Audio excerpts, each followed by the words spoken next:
বিয়ের আগে কোনো মেয়েকেই না তার মা বাবা ঘরের বেশি কাজে না ইনভলভ করতে চায় না, বলে যে পরে তো সবই করতে হবে। আমার মা কিন্তু পুরোপুরি ব্যতিক্রমে ছিল। মা বলতো সব কাজ করতে হবে, কারণ কোন পরিস্থিতিতে তুমি পড়ো তখন তোমাকে সাহায্য করার জন্য কেউ থাকবে না, হয়তো নিজেকে নিজেই উদ্ধার করতে হবে।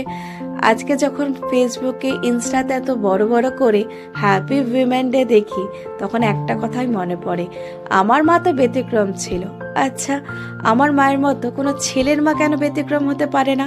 তারাও তো তার ছেলেকে সব ধরনের ঘরের কাজে ছোটবেলা থেকেই পারদর্শী না করতে পারলো শেখাতে পারতো। তাহলে হয়তো একটা মেয়ের বিয়ের পর একা হাতে সবকিছু সামলানো হয়তো অসম্ভব হয়ে উঠতো না। আজকে সেও যদি সব কাজে তার মতো শিখতো, আজকে হয়তো তাদের জীবনটাও না অনেক বেশি সুন্দর হতো, আর উইমেন ডেটা আরো বেশি স্পেশাল হতো।